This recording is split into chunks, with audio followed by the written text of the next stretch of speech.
background, you see the applesauce on the right and the apple butter on the left. The 3 jars on the forefront show you the contrast or the difference of the color in the 2.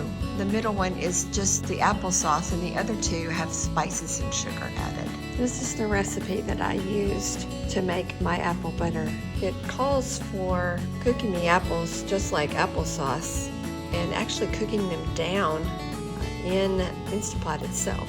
The real trick to making apple butter is taking your applesauce, adding some sugar and spices to make it sweeter for toppings on toast or ice cream or your buttered biscuit.